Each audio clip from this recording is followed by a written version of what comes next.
Does your company build large projects for institutional owners? If so, you're in the right place. My guest today is Huw Roberts. He spent decades watching construction relationships from both sides of the table. As an architect turned tech executive, he now runs PMWeb, the project management software trusted by Disney, Carnegie Mellon, JP Morgan Chase, and many, many others. The software oversees billions in construction projects from the owner's point of view, and that means Huw sees exactly what sophisticated owners really want from their contractors and what gets contractors blacklisted. Today, we're diving into the insider playbook for construction company owners who want to break out of just being a commodity and start winning the projects that are complex with high-profile owners that actually make them money. And so let's dive right in. This is Eric Anderton, and you're listening to Construction Genius, a leadership masterclass. Thomas Edison said that genius is 1% inspiration and 99% perspiration. If you're a construction leader, you know all about the perspiration, and this show is all about the 1% inspiration that you can add to your hard work to help you to improve your leadership.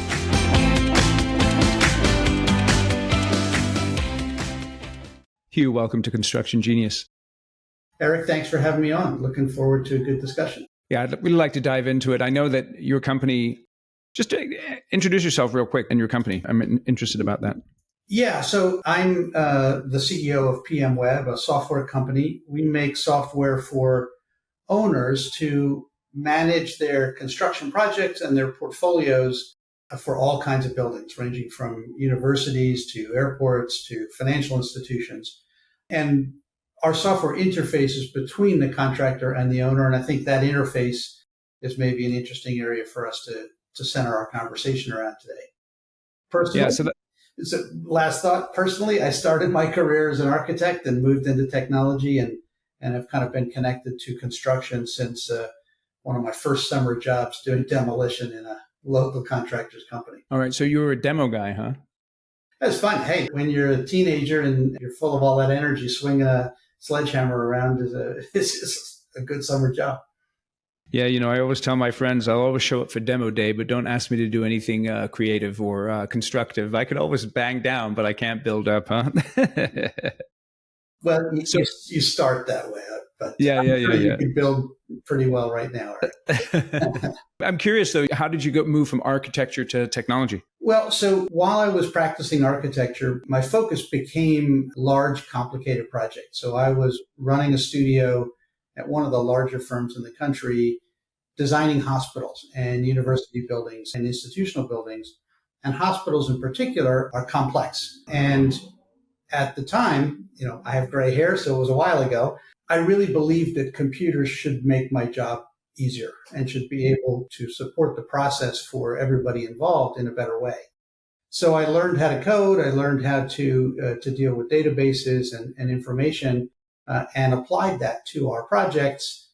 And that started to become more interesting and more have a broader impact on the industry. And so I kind of gravitated to that, moved over to work for a software company, and then moved through the software industry to now, leading a global company. So as you stand at the intersection between the contractors and the owners, what has your experience been in terms of how the best contractors position themselves as partners rather than vendors to these owners, particularly in the large, complex projects? Yeah, I think today the industry as a whole is facing a lot of pressures, right? So there's the continual pressure in everybody's career of we've got the budget, we've got the requirements, we've got the can't make mistakes and so forth. And that's always getting more and more, right? So as we get better as an industry at executing, the tolerance for poor execution drops. I think the other thing is the industry is evolving faster and faster. New methodologies, new materials, new assembly methods, new contracting methods. I remember when design build came on the scene, and then design build operate, and then public-private partnerships as a contracting method. And so all of these changes fundamentally are about getting everybody on the same page and Yeah. getting people to the point that they have shared objectives and a shared risk and reward system. And so regardless of whatever the project type is or the contract type is, I think those contractors that go into the relationship with the owner as though the owner's objectives are their objectives. Of course, the contractor needs to make money, needs to be profitable, needs to keep their staff paid and grow their business. But the best way to do that is to understand what are the outcomes that the owner values. And if you operate in service of those outcomes, you will succeed and you will have a positive relationship with that owner, which then will translate into good recommendations, continued growth, continued relationship with that owner for the next project, and generally building a positive relationship to the owner type, if you will. You'll learn how to interact with other owners in the same way. So I understand the idea of understanding the outcomes that the owner values, but many times it seems that the outcomes are unrealistic at times from a contracting perspective. And so how does a contractor deal with that tension in such a way that they're able to maintain a relationship, land the project, but not hamstring themselves by setting up expectations that they won't be able to meet? Yeah, I mean, I could joke and say blame the architect, but everybody blames the architect. Everybody blames the architect. I think what it comes down to is communication, right? If there is a mismatch in expectations, right? The owner thinks something can be done too fast or cheaper or whatever that mismatch is, be clear in your information about why you don't see it that way. And approach it that, hey, the owners in general, I mean, there's people who behave badly in every job in the world and in every role, but in general, the owner wants success also. The owner does not want to put the contractor in a position to fail because that means the owner is going to fail.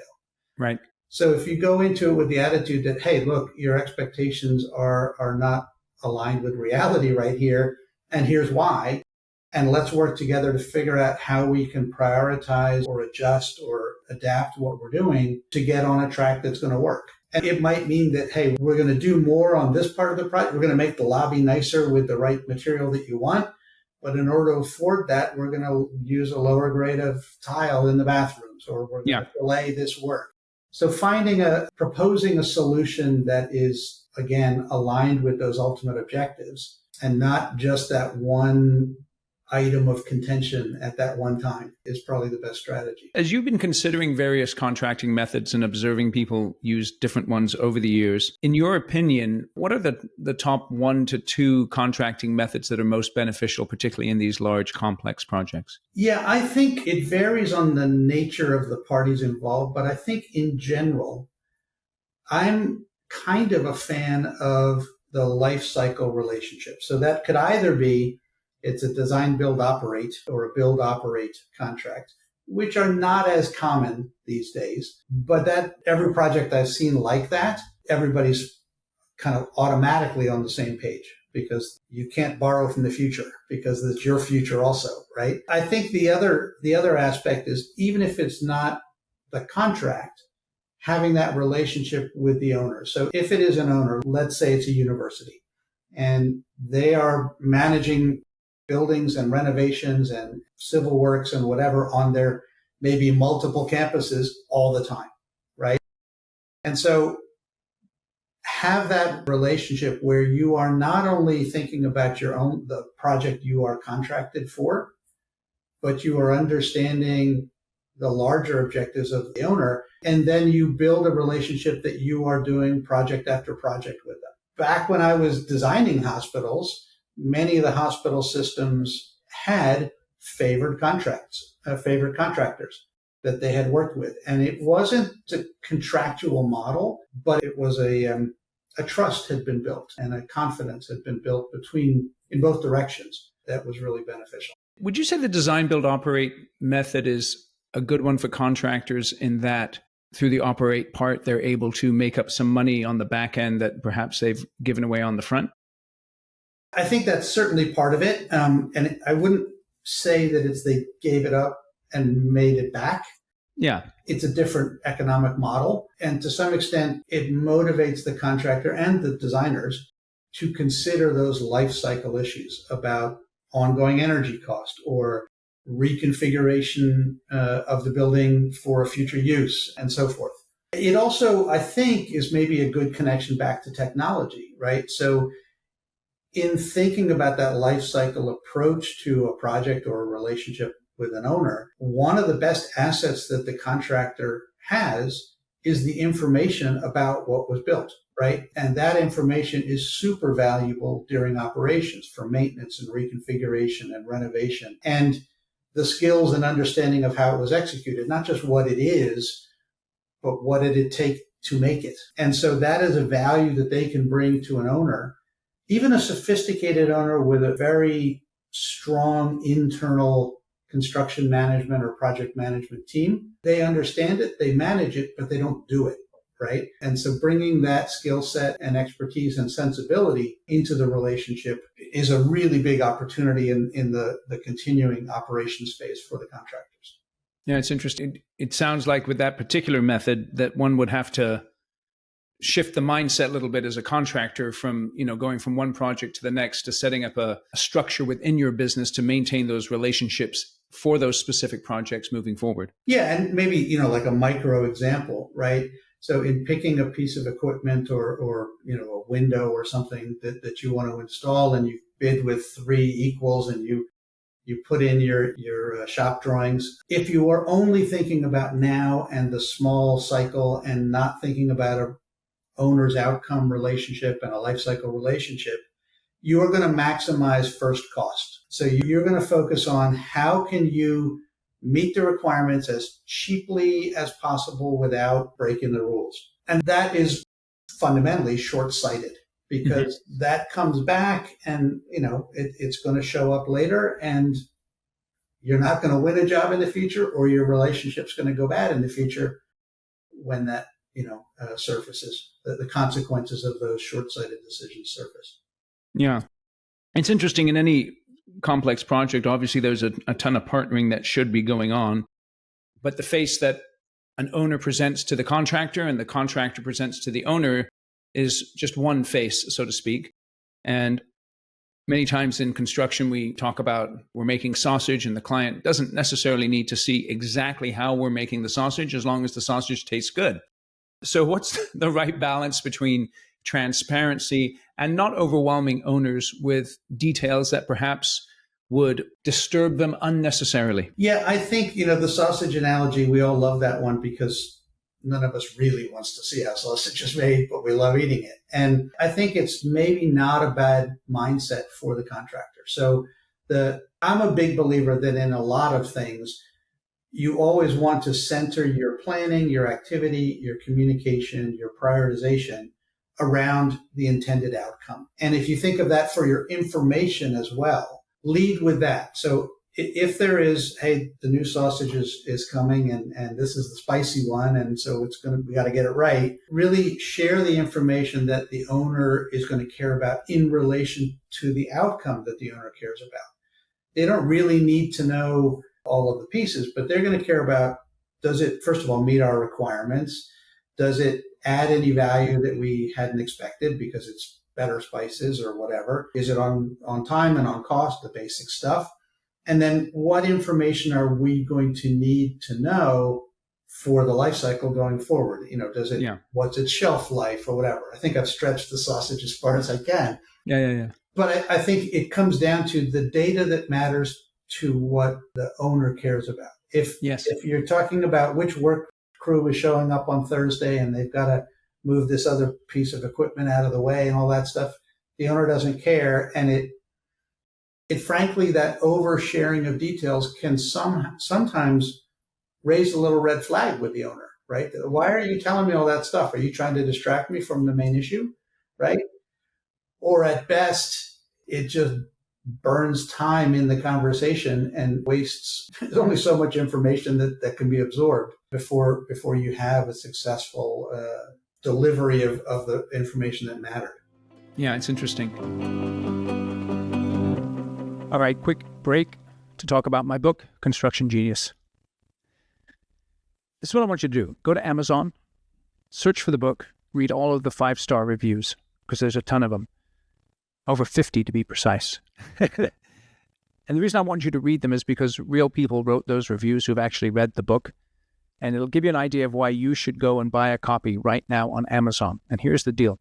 If you purchase 10 or more copies for your company, and then send me an email, eric@constructiongenius.com, I'll come in via Zoom and do a 1-hour Q&A and a bonus training session with your team at no charge. I normally charge $4,500 for an hour of my time. And again, for you, I'll do it at no charge if you buy 10 or more copies of my book. And the reason you should buy it is all in the title. It's effective, hands-on, practical, simple, no BS, leadership, strategy, sales, and marketing advice for construction companies. So if you're in the construction industry, this book is for you. So you can get it on Amazon. You can also get it on Audible in the audio version as well, narrated by yours truly. And I know you'll really enjoy it. So go out and get the book. And now back to the interview. As you're working with owners and, with your software, you're working with them every day. What's the difference between a functional owner and a dysfunctional owner from an internal perspective? Yeah, I think from owners' perspectives, when they're looking at a project or a portfolio project or their whole real estate portfolio, whatever, they kind of have 3 objectives in how they operate, right? The first one is they want visibility into what's happening. Where are we? What's happening? Are we on track? Are we on time? Are we getting what we want? And they want to be able to analyze that to see what that means to them. Yeah. One of the things that is, I think, the most eternal truth we can all agree is change, right? So change happens.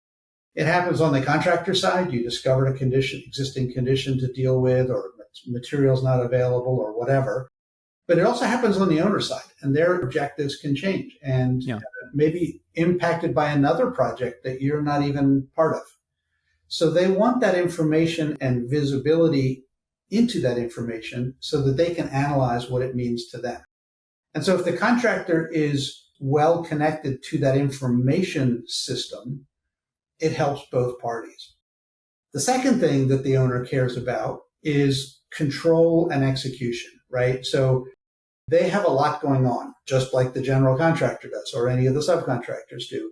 And from their point of view, they want to know that they are in command of what's happening. They can make the decisions they need to make. They can approve what they need to approve or give feedback and guidance where it's needed.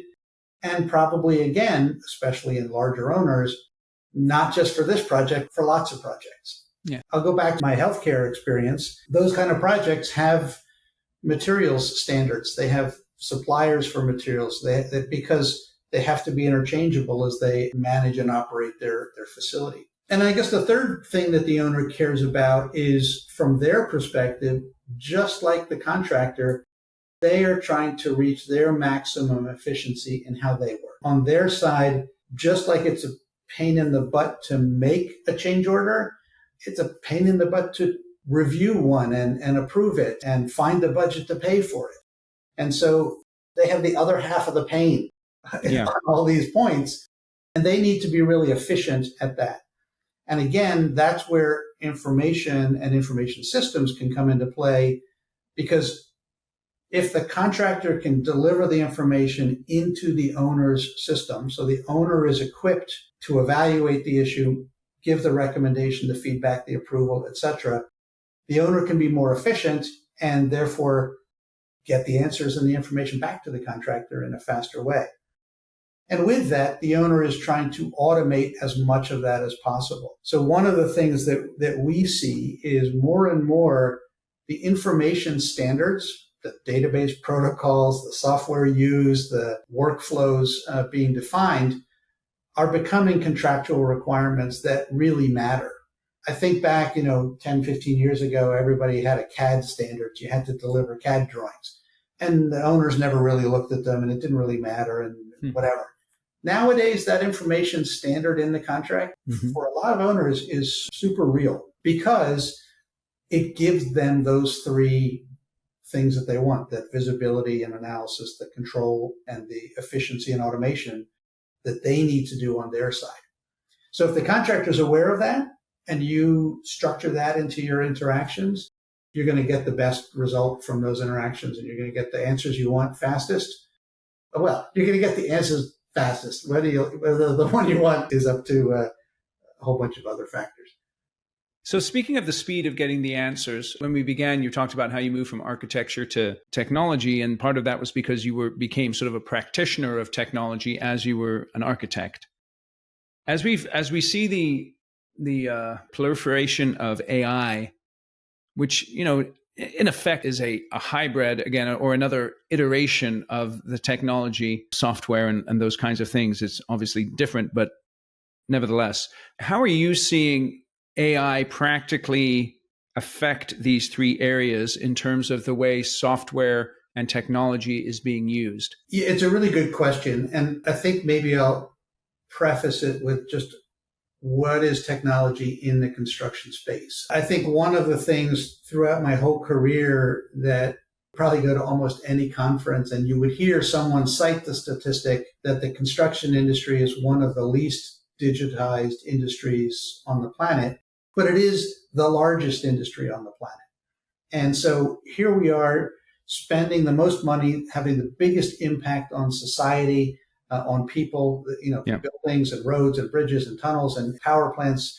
That's what fuels society. That's what everything else that we do is dependent on. And yet we are not optimizing that by leveraging technology in many ways. Now that is improving and it is not the same everywhere.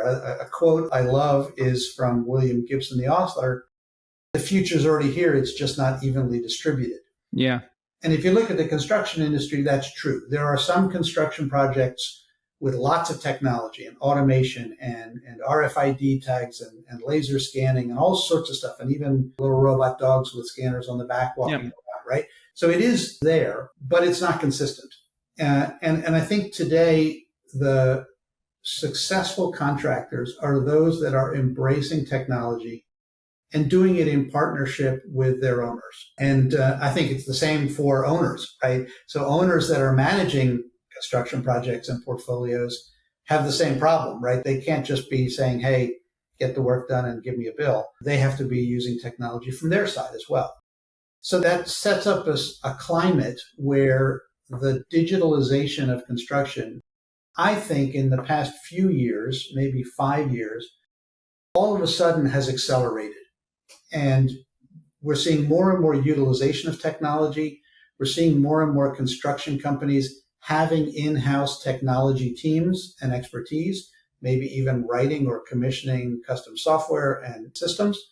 Definitely we're seeing that on the owner side, the use of technology for their purposes. And so that's a good thing because it now is going to provide a context to leverage this next wave of technology, which is AI is kind of the face of. Yeah.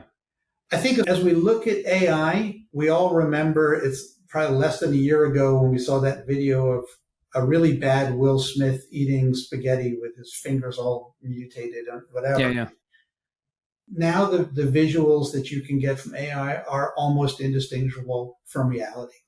Yeah. And that's something we can see. The same is true for data and process.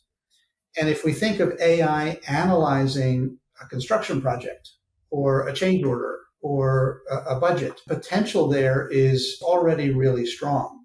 From our perspective, we're approaching AI as an advisor to the humans. Let the AI do what technology does. Sort through lots of data, look for patterns, look for past behaviors and see if they apply or past trends, and present likely recommendations and outcomes and analysis, and then let the people react to that. And part of that is because, hey, construction projects can be pretty litigious. The risk of getting something wrong can be pretty dramatic. People can die if you make mistakes. And so I think that first wave of AI in construction is going to be all about helping us understand things.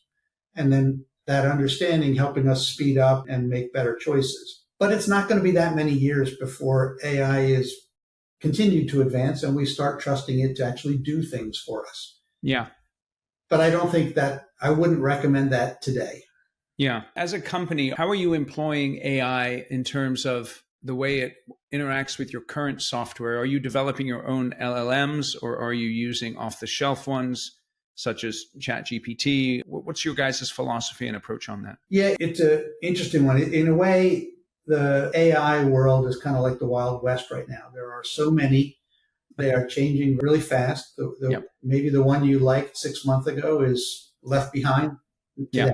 And there are lots of specializations starting to happen. There are some that are really good at visual recognition. There's some that are really good at language, some that are really good at numbers, although numbers in general is not AI's strength right now.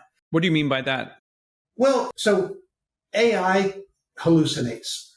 Yes. Right? And we've seen that in lots of examples. And one of the challenges with if you're reading something or you're looking at a picture of something, you can see something that you can probably see the hallucination easily. Yes.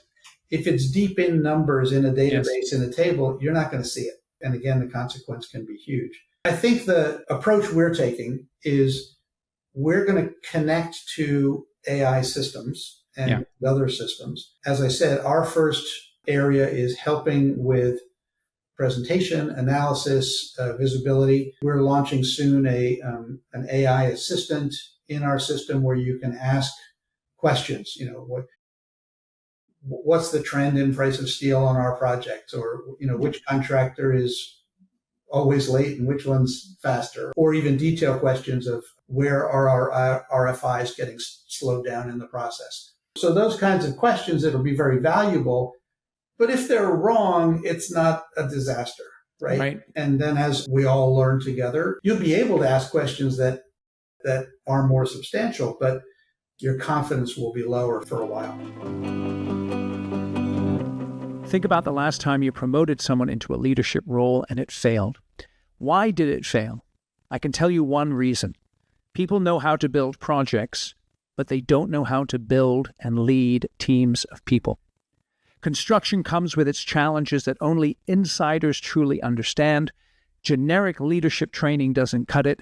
You need a program to train your leaders built specifically for construction professionals led by an industry expert. And my online course, The Shift, is exactly that course. It has 5 modules. It'll teach your people how to control their calendars and reduce stress and embrace chaos and accomplish their critical tasks. It will teach them the 3 essential messages they have to communicate every day in order to motivate and lead their team effectively. It'll show them how to build and lead a high-performing team, give them a framework for running effective meetings so they'll be able to solve problems in less than an hour, and also give them a higher perspective on their leadership that will enable them to work on the business and on their teams and not get stuck in the weeds micromanaging. So go out to my website, theshift.constructiongenius.com, read all about the course, and then enroll yourself and your leaders in the course, and I guarantee that it will transform your leadership. If it does not, you take the whole course and you didn't get benefit from it, you just send me an email, eric@constructiongenius.com, and I will cheerfully refund you 100% of your money. I'm really confident this course will transform your leadership. So again, go out to the website, theshift.constructiongenius.com, learn more about the course, and start taking it today. So speaking of hallucinations then, what communication mistakes do contractors make that damage owner relationships? And I'm specifically looking for ones where the contractor is not even thinking that they've done some damage. And then, an email comes in on Wednesday afternoon that kind of blindsides them. And they're like, wow, I didn't know that was the case. Yeah, I think there's probably 2 main things that I've seen over the years. One is bad news doesn't age well, right? Yeah. And maybe that's an obvious one, but it's so common that there's a problem, it's surfaced, and rather than raise a flag and say, hey, look, we're going to try and figure this out, they stay inside. And because they aren't sharing and aren't exposing the issue to the owner is making other decisions, not knowing that something's at risk here with this problem, this bad news. And so the blind side can come that now the owner has made a decision not knowing that the beam doesn't fit or whatever. Yes. And then when the bad news arrives, the owner's like, well, why didn't you tell me last week? Because then we just did this other thing. So I think that's probably the most common and most avoidable, but it's also maybe the most human nature, right? Nobody Yeah. likes giving someone bad news. And so you want to solve it yourself first. So I would say that's the first one. The second one is incomplete information. So when you are interacting with the owner, if you, again, are only considering, you're not considering the outcome, you're not considering the context, again, a decision can be made in response to that missed something. And then you get blindsided later because, well, wait a minute, I didn't realize that if we did that, that would change this other thing, or the unintended relationship to something else. So making sure that the information is complete and clear, and if there is an implication or a follow-on effect, that is stated, so that you don't want to kick things down the road and have the fight later. Just lay it out there. It's interesting because you mentioned it, and I think it's one of the main issues that contractors have is that they're problem solvers. So when a problem comes up, their first instinct is to solve it rather than communicate about it. And part of the art, it seems like, is understand, because it's like, I don't want to be pinging my owner every day all the time with all the problems that are coming up, just in case they might escalate and become worse. And so there's a real judgment that a contractor needs to use there. Yeah, absolutely. Yeah. Because there's probably 100 problems being solved on the job site every day, right? Yeah. And yeah, it is a judgment of when is it worthy of communicating. But I would tend a little bit more towards over communication. Have the owner tell you that you're communicating too much. Yeah. And importantly, the communication can be, hey, we have a problem with this. We think we can devise a solution, but I just wanted to let you know. Yes. So it's just placing that marker that, hey, there's an issue here. And then you come back maybe an hour later, maybe 2 days later and say, hey, guess what? We've resolved that. No problem. And the owner probably doesn't even need to know what happened. Yeah, no, I get that. With the incomplete information, how effective is your software at flagging that incomplete information? Do you play any role in that? Yeah, I think that's one of the key values, right? So in our software and potentially others, the process of, let's say, submitting an RFI or change order request or something like that, the software flags what you're submitting. And if there's something that's required that's not there, it'll flag it. The approval process could be really simple on some projects. It could be in a big organization. There's 4 different departments that have to get involved, and there's looping approval cycles, et cetera. All of that can be programmed and automated into the process with what's needed. So it could even be that at the initial submission, there's a requirement for something that is for 4 steps down the approval cycle, right? And just flagging it. And some of those can be hard blocks where, hey, you can't submit if you don't have the information. And some of them can be soft blocks where you can submit without it, but you're going to need to come back and add that information in order to get through step 3 or whatever. Yeah, it's interesting. Your company, PMWeb, is an owner-facing system. Why do owners pick your software over other softwares that are similar? And what can contractors learn from that selection about picking their own software for the various needs that they have? Yeah, good question. I think the primary reason that we are, the premier solution in our space is because we have functionality for that whole life cycle for the owner. So everything from initial capital planning and budgeting and strategic activities through starting up projects, executing projects, handovers and operations, and even all the way through to decommissioning and so forth, as well as being relevant for a whole portfolio of projects. We have some customers, maybe I won't name names here, but maybe a large financial institution. They have skyscrapers in all the big cities. They've got bank branches all over the world. They've got little ATMs everywhere. Every one of those has projects. They may be running 30,000 active projects at one time, ranging from a multi-billion-dollar tower to getting the graffiti off of an ATM. And so having that flexibility and scope is a key factor. And then I guess the last one is we're highly configurable to match the workflows and system integrations that the owners have. Today, every project or every owner and probably every contractor, there's no one piece of software you're going to use to do your work. There's dozens. And the integration between those systems, maybe you're using SAP for your financials and you're using scheduling software and you're using some kind of CAD software management system and you're using, a personnel or equipment management software, whatever, connecting all those things and bringing them together from the owner's perspective so that when they're looking at the budget and the planning and the progress on the project, they can see all of that and get that visibility to analyze what they do next. And so we were beginning to touch on this, but how can contractors continue to use technology in a more efficient way to improve collaboration with owners rather than create barriers? Yeah, I think the key word there is collaboration. So understanding, I think today on especially larger projects or when dealing with larger or sophisticated owners, having a deep conversation about how technology will be in the mix right up front. It's now a strategic component of project's success. It's not just a tool. And having a technology plan for a project so that the contractor's needs are served, the relationship to subcontractors and suppliers on that side are served, but also that's done in a way that it has that lifecycle use for the owner and the oversight use for the owner. And with all the different systems and processes, and there are some pretty big softwares that contractors use from their side that are managing much of the same information that the owner wants to see in a system such as ours. So building and planning for the integration of those systems and how are they going to work together, right?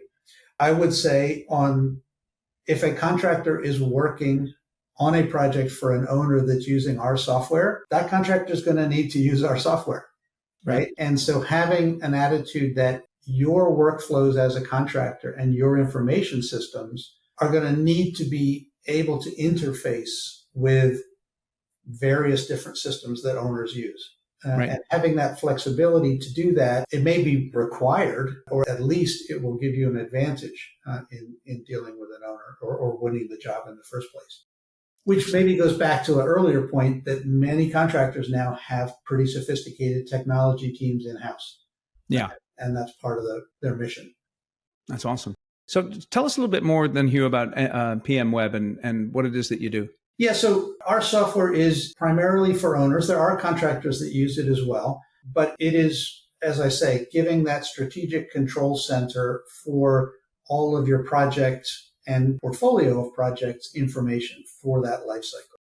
We're typically used by owners that have complex projects or many projects or portfolios, and used internationally where we handle every currency in the world and multi-language. There's some really interesting projects where the owners and contractors have interfaced to see how technology can help them deliver projects in a better way. I'll just one shout out. About 2 weeks ago, I was in New York City. I got a great behind the scenes tour of JP Morgan Chase's new tower. And it's a multi-billion-dollar project. I think it's a $5 billion project, one of the largest buildings in the world.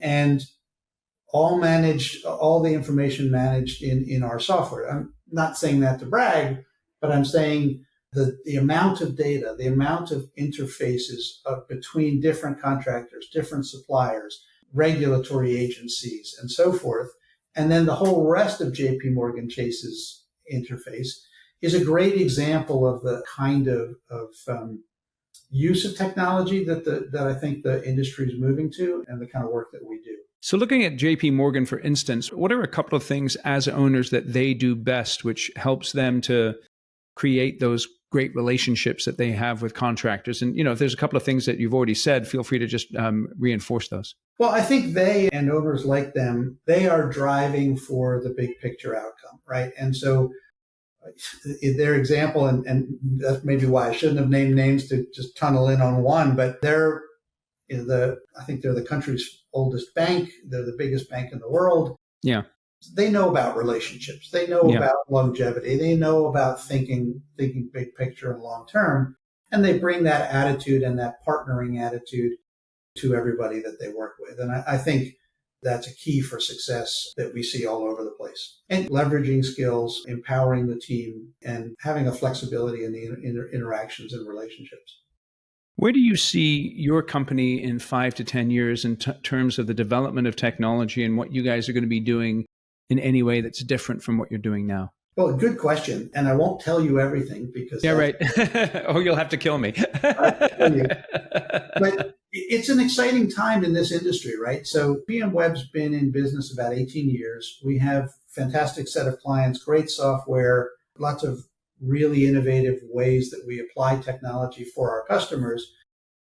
But the world is changing, right? We've got AI coming in. We've got hyperconnectivity, the speed of data and processing and all the data centers coming around. And the context for what we do is really accelerating what's available to us in making our solutions and sharing those solutions with our customers. So basically adding more capability, adding more interaction and integration with other systems, leveraging new technologies like AI is accelerating in everything that we're doing. And so I think we're really excited about how we're doing that, how we're giving more value to our customers. And I think the interaction between the owner customers that we have and the construction and even the design teams is another area of growth and opportunity as well. That's awesome. That's awesome. And so just tell us where folks can get in touch with you and find you on the interwebs. Yeah, so if you go to PMWeb.com, there's a contact form and you can reach us there, or you could contact us from on the phone at 855-GO-PMWeb. I think maybe just something that people might find interesting on the website is there's some really good case studies on projects and what owners are doing with technology up there. We had an awards program at the beginning of the year, I think about a dozen different companies doing really exciting things with software on construction projects, including with robots and data systems and all sorts of stuff that might spark some good ideas in your audience. And they're all available just to go see and download on the website. That's awesome. I noticed you have one from UC Davis Health, which is right down the street from me here in Northern California. Yeah, great customer and doing some really neat stuff. Yeah, I've got a couple signs behind me. I rotate out which one's back there just to... Yeah, I noticed the UC Davis one. That's cool. I know you're out there in Florida. So if I'm visiting the Miami area, what's one restaurant I need to hit if I'm in town? There's a really good restaurant in Brickell called Sexy Fish. Mm. It's a good name, really cool vibe, and great food. Excellent. Sexy Fish. I'm going to find that one, and we'll put the link in the website or in the show notes so that if you're out there in Florida, you can hit up Sexy Fish there in Miami. Okay, that's awesome. Great, Huw. I appreciate you coming on the show today. Thanks very much. Yeah, thanks for having me. Good conversation, and I hope folks find it useful and reach out anytime if you'd like to talk more. Awesome. Thanks a lot, Huw. All right. Take care. Hey, this is Eric. Thank you for listening to today's show. And check out PMWeb.com for case studies of how the software is used by large institutional owners. And of course, in the show notes, there's a link to Sexy Fish, the restaurant recommendation that Huw gave us in Miami. So if you're down there, check that out. Also, give the show a rating and a review wherever you get your podcasts. Share it with other people. And we'll catch you on the next episode. Thank you for listening to this episode of Construction Genius. Hope you found that 1% of inspiration to help you in the next few days. If you like the show, please give us a 5-star review on iTunes. Share it with other construction leaders who you think would benefit. And always remember that the show is brought to you by Kick-Ass Meetings. I've been working with construction leaders since 2004, teaching them how to run extremely effective problem-solving meetings that gets their people collaborating, taps into their creativity. And to get yourself a free copy of the Kick-Ass Meeting Report, go to www.ericanderton.com/kickassmeetings. Grab yourself that free report, read it, use it in your business. You'll find it extremely useful. And thanks again for listening.